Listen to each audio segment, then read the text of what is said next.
Design is subjective. There's just no way of getting around that fact. And architecture, in a lot of ways, is the art of convincing people that your design moves were the right moves. And one of the ways you can convince people is through case studies. I think of case studies like a shield. If you present it correctly, it can be a very powerful way for you to defend your design moves, especially if you're choosing a project that's been successful before, and it's been done by a well-known architect. It can build a very solid foundation for you to build your design strategies from. And it can be a lot harder to poke holes at something that's been proven to be successful before. There is a lot of information out there on how to do case studies, but not so much on how to present them.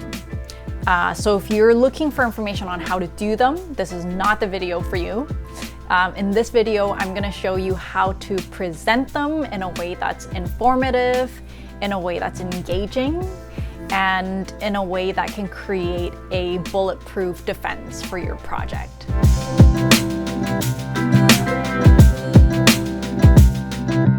Hey guys, how's it going? My name is Dami and I'm an architect based in Vancouver. I make videos about architecture, design, and creativity. So when I started architecture school, I was absolutely terrible at presentations. I would get stage fright, I would get nervous, I would shake, I could hear my heartbeat. And of course, I would work right up to the presentation. I would have pulled like 2 all-nighters before. I would basically wing it every single time. So as you can imagine, they did not go very well. It wasn't well into my second year of architecture school that I sort of started to get the hang of it. I think it was a combination of like actually liking my projects and being proud of them and wanting to tell a story that kind of did it justice. And also getting a little bit better at time management so that I could plan out my presentations beforehand. So slowly I started to improve, but it was actually in my thesis year when I really started to strategize on my presentation technique and sort of build a system around it. So this is a strategy that I've refined over years and years of presenting my own work and from observing other people present. Nobody actually taught me this, so it is a little bit different from the standard way of presenting your case studies. But throughout my bachelor's and my master's, I did receive numerous awards for my project. And for my thesis, I received the AIA Henry Adams Award, which is the highest honor you can get for your thesis project in North America. And I attribute this a lot to my presentation methods. Just before we start, let's just cover the basics.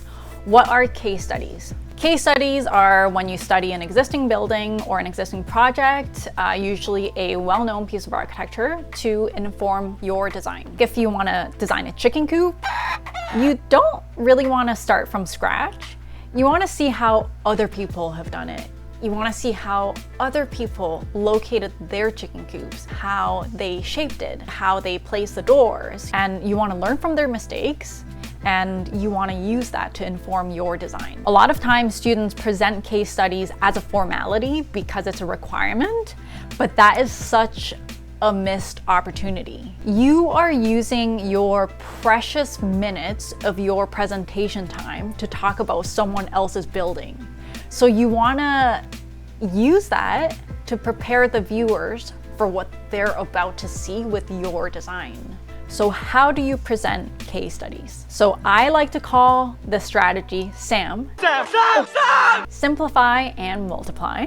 So first, simplify. So presenting a case study is very different from doing a case study. When you're doing a case study, you might learn a lot of different things from it, but when you're presenting it, you just want to show the aspect that you're going to be employing in your design.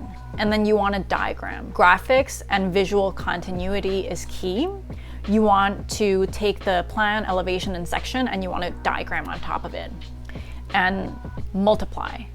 Instead of just studying 1 or 2 buildings, do multiple. So I read an article a long time ago about why architectural research is so slow to progress compared to other disciplines like science or medicine. And apparently it's because we usually tend to create a unique one-off solution to the design, as opposed to collecting a massive sample of architecture and creating statistics. I mean, this is the fundamental tool behind scientific research. Like, they take a massive sample and then they make some assumptions based on that.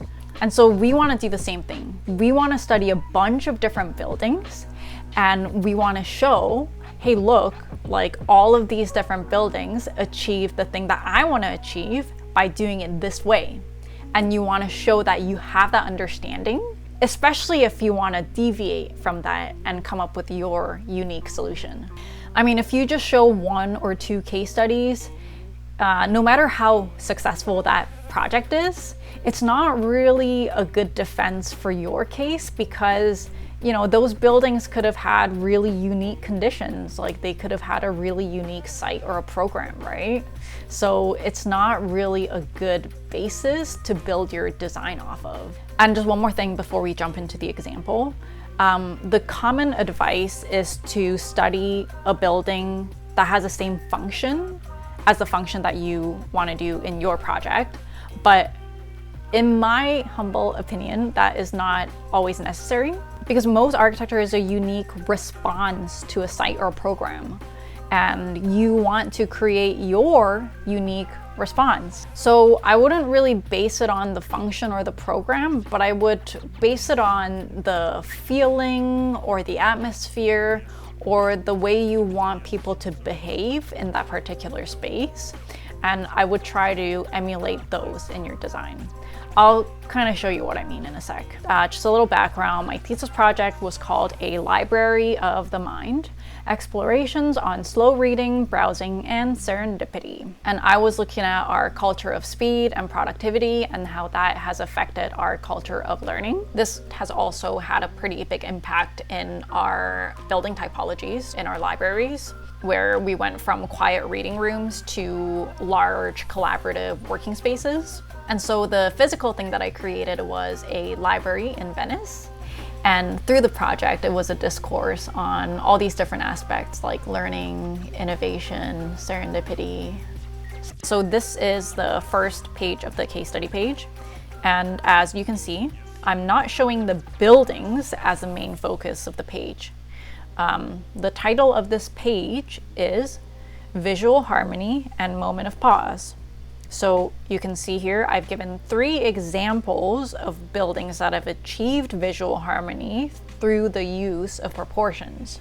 So as you go through these projects, you can give a little spiel about the significance of each project, but the idea is that the visuals, it speaks for itself, and it's very easy to convey these architectural elements without you having to say a bunch of things about it. So just be strategic based on how much time you're given for the presentation.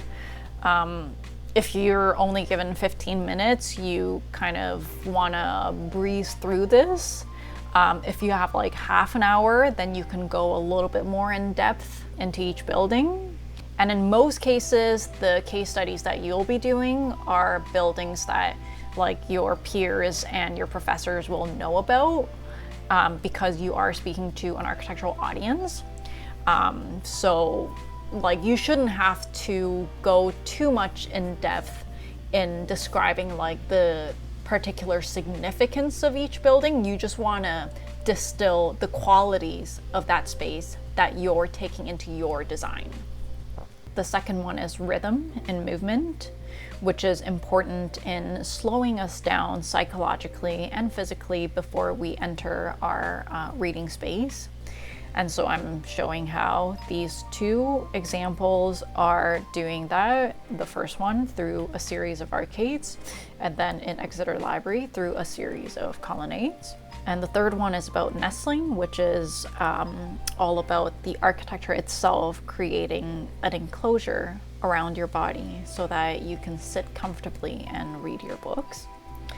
And then the next one is narrative sequence, which is creating special, memorable moments in the space through distinct architectural elements.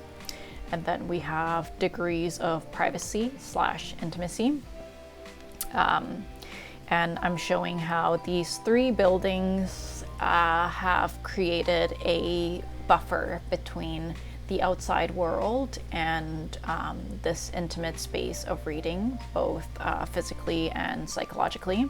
And then the last one is the design of the stacks and browsing, which I talk about as an important feature in creating serendipitous discoveries. And then once you go into showing your project, you can use the same graphics into your building. So I'll show you an example here. So this is the pathway approaching my building. So this labyrinthian pathway, and you get into this narrow, low, dark corridor, and bam, you come into this open, grand courtyard. And you see here, I'm using the same graphics I was using in my case study. And if you want to reinforce it a little bit more, on the next page, you can show the visuals that you were showing in your case study on the sides. I typically try to create visual continuity, so I'll have the same graphics here and here, but I'll just change the color of the background just so that like I'm switching back and forth between my design and the explanation of my design. And you really have to do this for like a split second throughout your presentation, just so that your audience understands, okay, like I understand where that architectural element is coming from. And then again, back to your building. You circulate around the courtyard through a series of rhythmic colonnades to slow us down psychologically and physically before we get into the library. And then the next page, I have the same graphics as I had in the case studies. And then on the next page, I'll show a render. And I'll just keep doing this throughout the presentation. And so as you go through your presentation, you're reinforcing the reason why you made certain design moves. And at the end of your presentation, you can really focus on discussing your ideas, not like, oh, why did you do this? Like, why didn't you do this? And hopefully it opens up the room for a more open discussion rather than like a critique on your design. And if it is more of a direct critique, then you are able to speak more intelligibly about your design moves, which is really the point you want to get to. So I hope you guys found this helpful. And if you have any questions, just let me know. If you enjoy this video, I think you will also enjoy one of my other videos where I do a quick architectural design process from beginning to the end. And in that video, you can also see me attempt to do a headstand.